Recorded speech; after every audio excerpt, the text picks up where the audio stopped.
Well, good morning, Toronto. My name is Brad Bradford. I am a city councillor here in the city, and I am hearing from Torontonians every single day who are at their wits' end trying to get around this city. And they feel like Mayor Chow and council are actively trying to make it harder. Whether you're taking transit or driving a car, it's gotten harder and harder to get around the downtown core.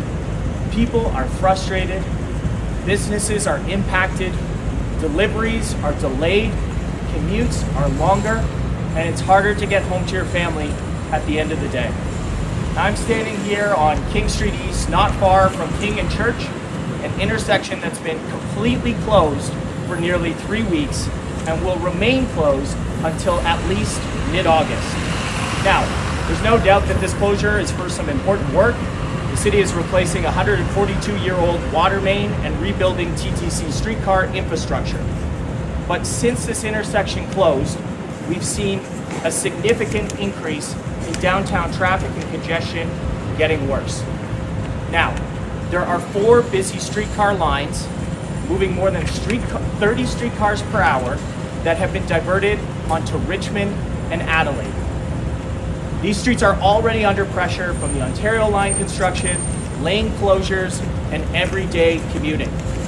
Let's think about Richmond and Adelaide and what they used to be like.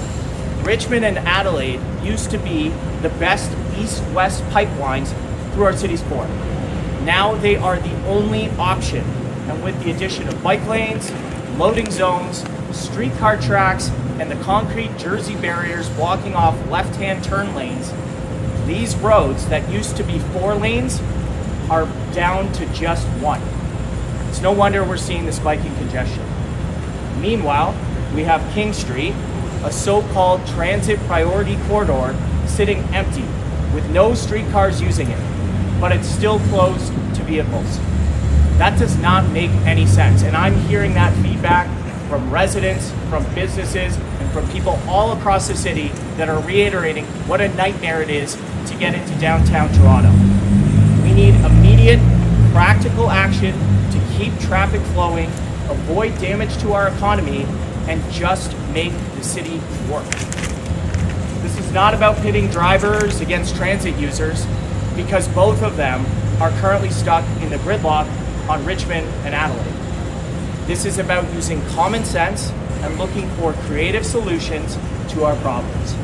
We should be making better use of all the corridors that are available at our disposal when we can, particularly one that is significantly underutilized right now, as you can see here on the site. That's why I will be introducing a motion at this month's council meeting asking the city to temporarily reopen King Street to vehicles between Spadina Avenue and Church Street for the duration of this work. I will say it again, there are no streetcars using this transit priority corridor right now. It is a transit priority corridor in name only. This is a simple step that would immediately relieve the pressure on adjacent east-west routes and help ease some of the traffic congestion across the entire downtown core. Once the intersection has reopened and the streetcars are running on this section of King Street, the transit priority corridor will be put back in place. Now, it would have been better to make this change before the construction began. This is sort of like doing the 24/7 construction that I called for on the Gardiner from the moment that we said go.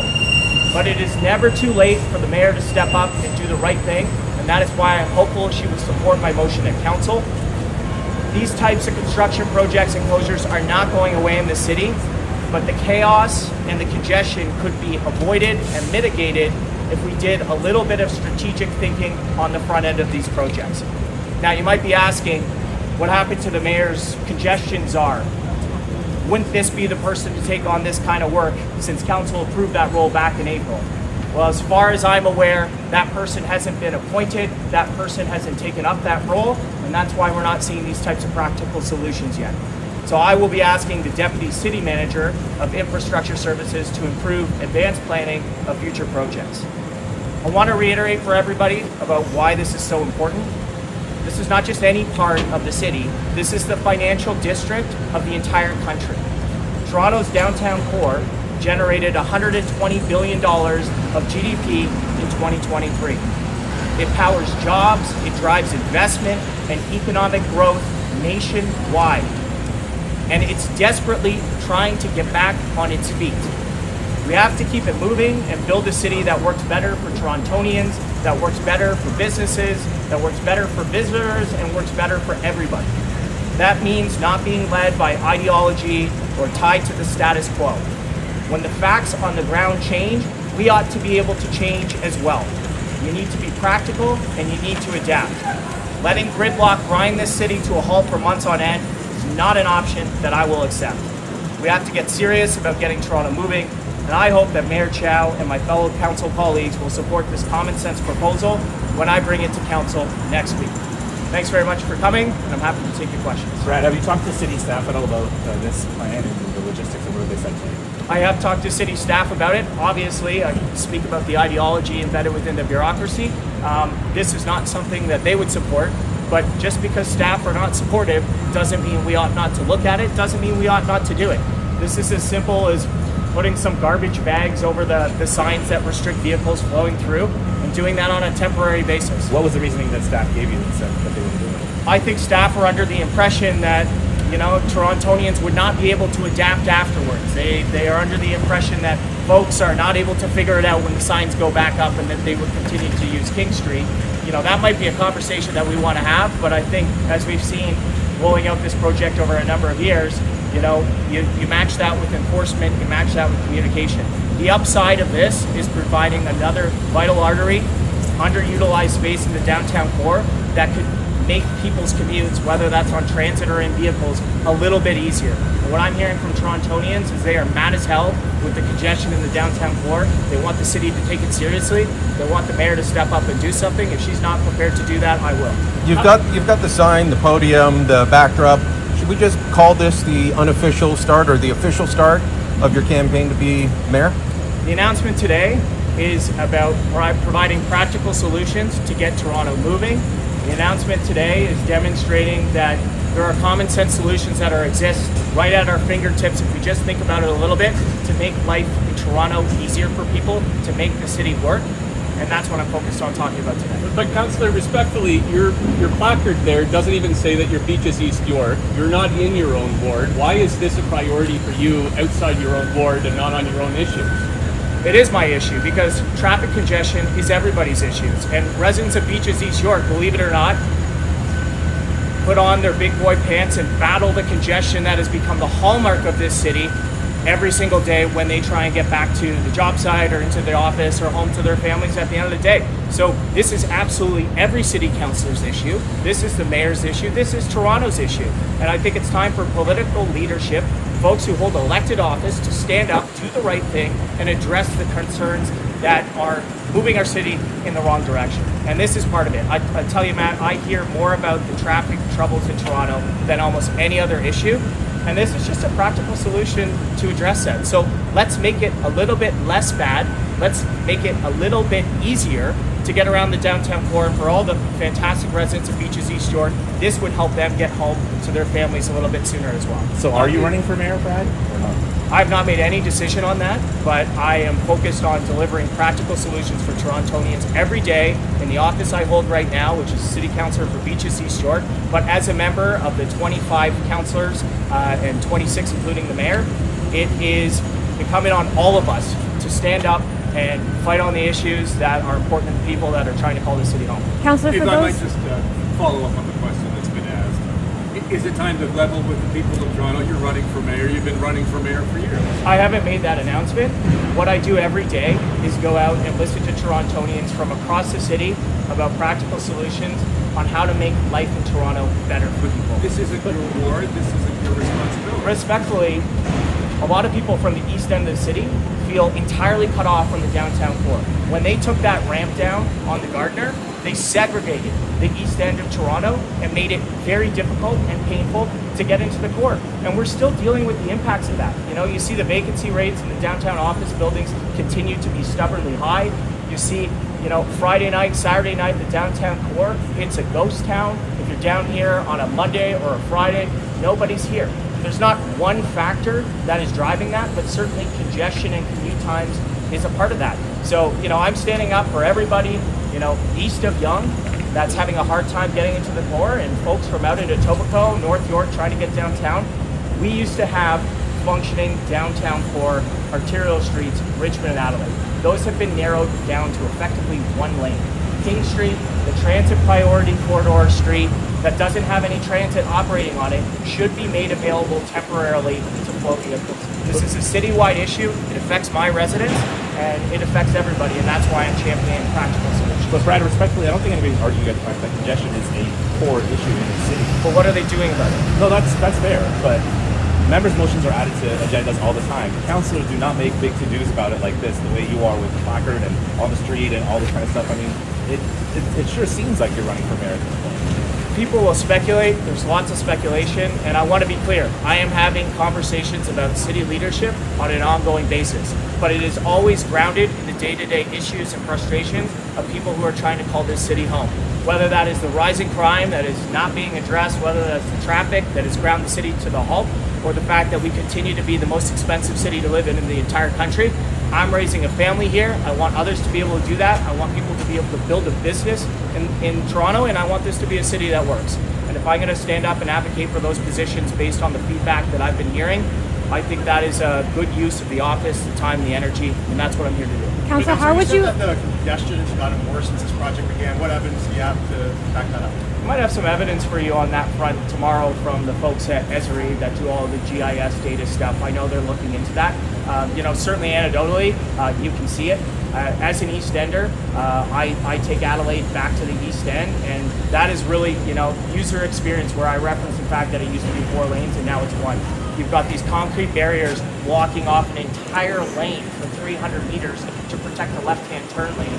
And, I see everybody funneled into one lane trying to get home. That does not make any sense. It's not a good use of the space.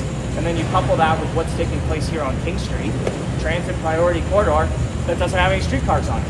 So why not make this available? It goes back to the thing that we see all the time. City Hall tying up every east-west corridor in the downtown without any consideration or care for how that's coordinated. That's why I pushed the mayor so hard on a congestion relief commissioner. And when she came forward in April with the promise of a traffic czar, we're all still waiting. And Toronto is waiting in traffic, they're waiting in congestion, they're waiting for the mayor to actually do something about it.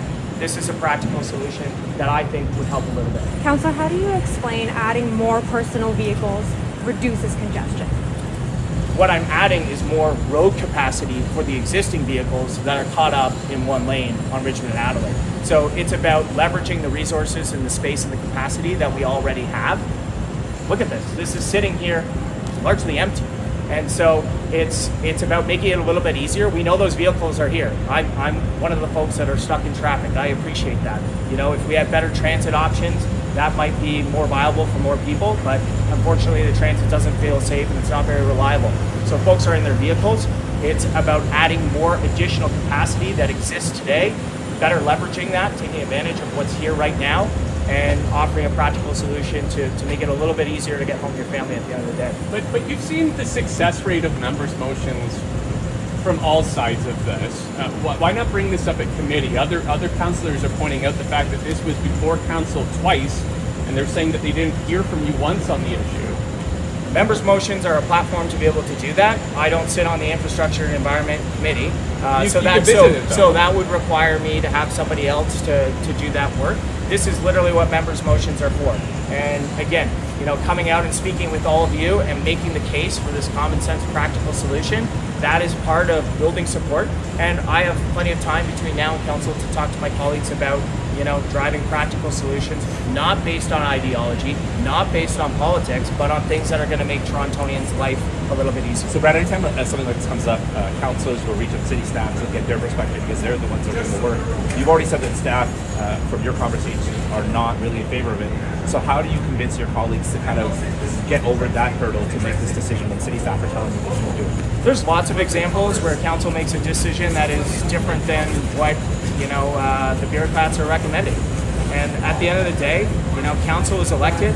We are responsive and beholden to our constituents, to Torontonians, not to the bureaucracy. And so I don't think it is too much of a stretch to say, put a couple garbage bags over the signs right now in a temporary closure like we do in lots of other streets, and make use of the existing capacity that's here. And you know, I'm a reformed bureaucrat. I used to work at the City of Toronto. I understand how that works. Very often you get path of least resistance. Very often you get status quo.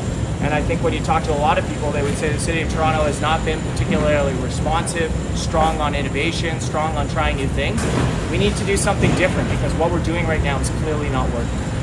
Brad, just back to the point, you know, you're not running for mayor, but at the same time, something similar to this happened on Adelaide Street. Like, you'll remember, it was chewed up. That screwed up traffic. At the same time, the Queen Street closure was happening. That all happened under Mayor Tory. How come you weren't setting up a placard and doing something like this then? Look, there are lots of different things that we ought to be pushing and pursuing, and the more time I'm doing this job, the more I am seeing the shortcomings of City Hall, the bureaucracy, the administration, and that there's opportunities to do it better. And you know what? I was elected in 2018, very much finding my feet, learning the ropes, and I see things differently now, and I think that's fine. I'm the father of 2 young kids, and it's never been more challenging to get to work, to live in this city, to get home to my girls at the end of the day. Like, you know, people's perspectives change, and I think Toronto's changed. I think Toronto's ready for something new. We don't have to, just because we did something some way, you know, 5 years ago, doesn't mean that that's how we ought to be doing it today. It's clearly not working. Let's be responsive to the challenges in front of us, try some new things, and try and deliver results for Torontonians.